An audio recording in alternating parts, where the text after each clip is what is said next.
Hello. If everyone could please put on their translation headsets, that would be fabulous. They should be on your seat. While you do that, I'm going to tell you a little bit about me. I host a podcast about love from the New York Times. It's called Modern Love. And because of that, oh, thank you. Wow, so nice. Thank you. Because of that, I see cities through the specific lens of my work. I see them as these deep webs of relationships. And today I'm thrilled to talk to two people who are thinking through the ways that a city can become a love story. Shin Sang-Jin, the mayor of Seongnam, South Korea, and Daphne Lundi, a public scholar at the City College of New York. Welcome, you two. I want to begin with you, Mayor. You've started a government-run matchmaking program for single people in Seongnam called Solomon's Choice. That's a play on the word solo, which is a fun way of referring to single people in South Korea. You have a video that explains what Solomon's Choice is all about, so let's watch that.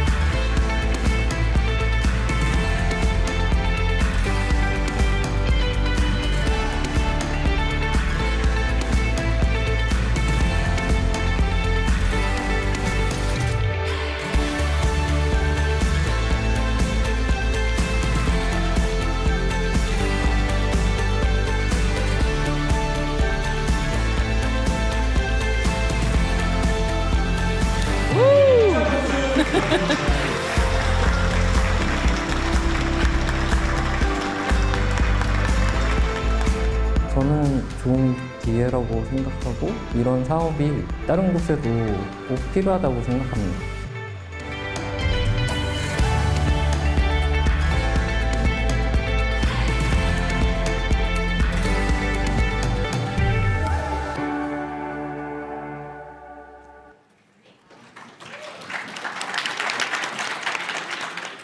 All right, so Mayor, what gave you the idea to start Solomon's Choice? I know it was a very personal origin story for you. 저희 딸이 Yes, I've got two daughters. One is 34, another one is 32. They both working really hard, and they really can't spare their time to date. So it's always been my concern as a father. In Korea, South Korea has got a serious problem with the fertility rate. It's 0.72. So in order to overcome this low birth rate, we do tackle this issue with various strategies, but not many solutions that we came across with. So as a mayor, I thought it would be a good idea to approach and inspired by my two daughters, I thought it would be a good idea to start with something like a Solomon Choice. So that is the background. Oh, yes. Should I give it? Thank you so much. These are the name tags they use at Solomon's Choice events. Solomon Choice. I will wear this for the rest of my time here. You're a very good dad. That's a beautiful origin story.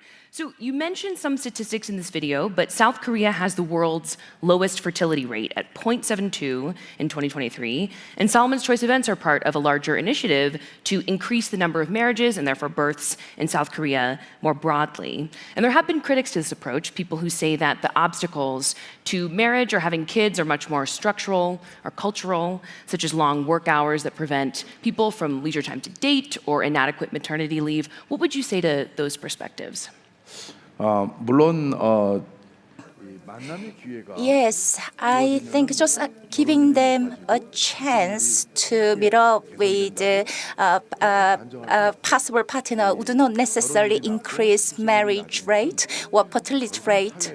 I do believe the low rate of marriage and fertility has got more complex reasons behind. But for Seongnam City, it's very close to capital city Seoul, which means that Seongnam City is a very expensive city to live, and long working hours. There are various difficulties that if anyone wants to get married and have a kids. So we do need to have a step-by-step approaches. But as a starting point, having a Solomon's choice would be a good starting point. And so not only Seongnam, we started in Seongnam City, but other cities in South Korea started to adopt this event. And I think it would definitely contribute from a fundamental point to giving young people at least starting to have a chance to open up their mind a little bit. Incremental approach.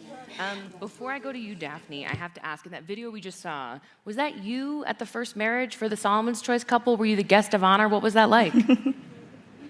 예, 작년 11월에 Yes, last December there were a couple. 7th of July this year they got married, and there's a second couple is going to be married in September. I am absolutely delighted, and Solomon's Choice is a fantastic outcome, really.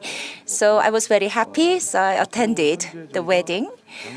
And for the last 460 pairs went out to have a date, and among them, 40% are dating. They are still dating.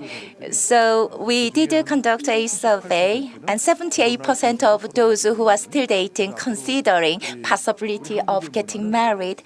So I think in Korean culture, we don't have kids before you get married, which means you did need to have a wedlock to get married, and it's only 47%. It's the lowest possible. So compared to other culture where 45 kids can be born out of wedlock, in Korea, marriage is a must before anyone to consider to have a baby. So I think it's a good sign. Got to get the tux ready. You have a lot of weddings upcoming, it sounds like.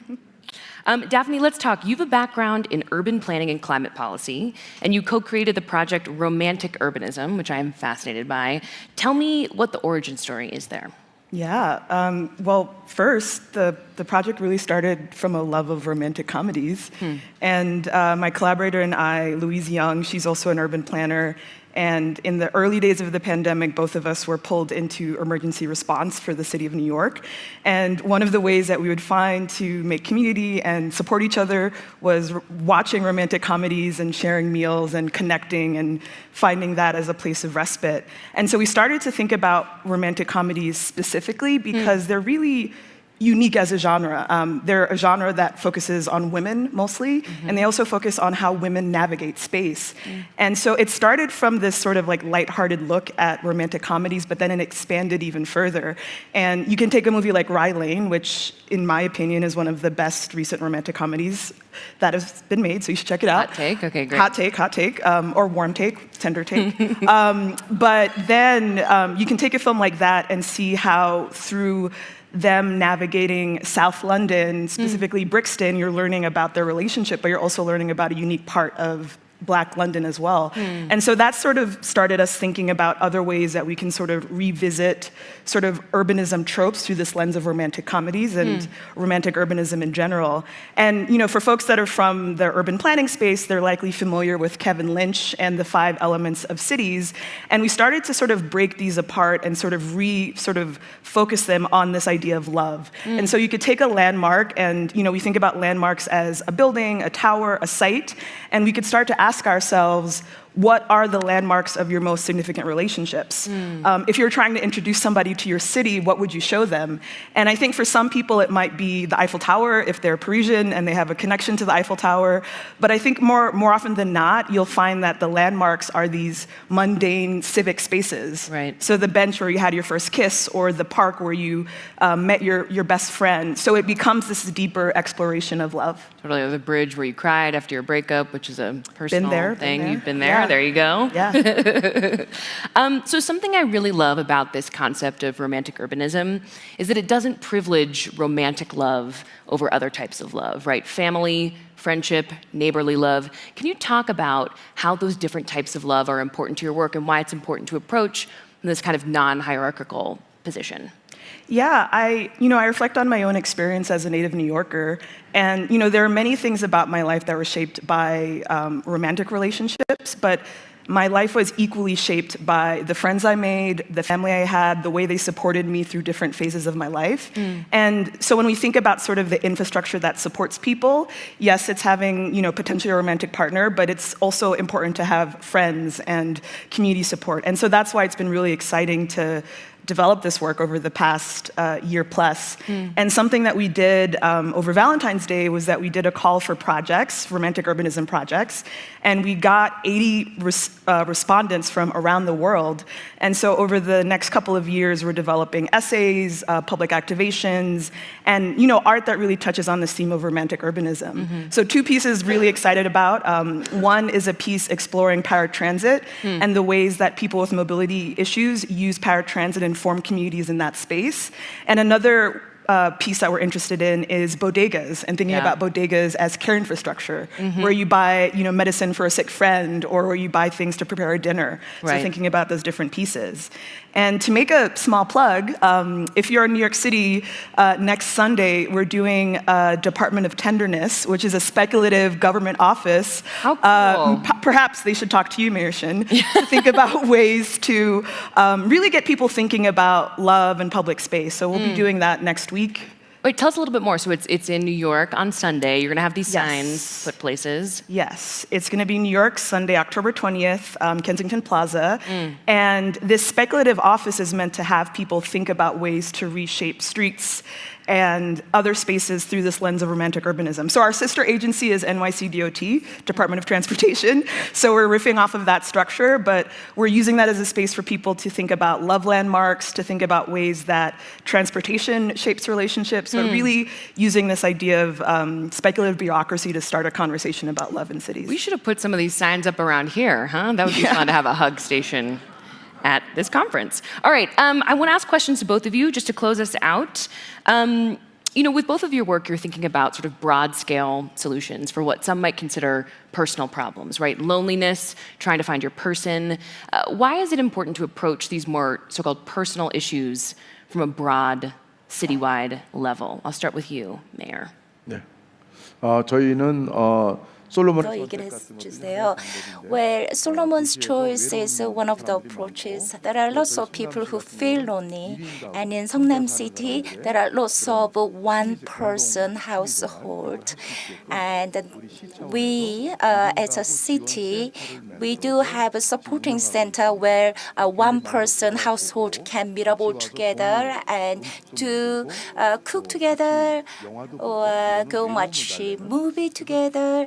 So they can have some kind of intimacy. So as a local government or a city, I think it is important to make that opportunity environment for any individual lonely people can get together. Thank you. And Daphne, what do you think? Yeah, one thing I'd offer is a bit of a reframing. I think something that we're experiencing now is the fact that a lot of policies are personal. They shape our lives, they shape how we feel. And I'm reflecting on what Mayor Brugada offered earlier today, this idea of care infrastructure. And I think another word for care is love. And so to the extent that we care about how residents of cities love, whether it's romantic or friendship or through family, ensuring that they're able to do that is also another way to ensure that their well-being, their mental health is looked out for. And so I think it's part of the different types of infrastructures that policymakers, planners have to think about when they want to make sure their citizens are okay. Love is just as important. Okay, I'm going to do one more question. So I ask this question on my podcast a lot. It's very broad, but I know you guys can roll with it. Through the work that you do, both of you, what do you think you've learned about love? I'm going to switch it up and start with Daphne. Yeah, I and many other people reread Bell Hooks' All About Love in the middle of the pandemic. And I think something through this work and her work I'm reminded of is this idea of love as action, love as a verb. It's something that we have to constantly work on. And I liken it to the work of policy making and city making. If we think about care as an action, if we think about love as an action, we realize that it's something that we have to continue to shape and work on and focus on. Love as an action. And what about you, Mayor? 사랑은 뭐 생명이고 Love is life. Love is the most fundamental key point that human beings do have. And from the city's perspective, the individuals who are connected with love and the way how they exist under the umbrella of love, that will sustain city, that will develop city where we live, and that will boost the policies that can make another connection of love with other cities. So I think the root of humanity is love. Couldn't have put it better myself. Thank you so much, everyone.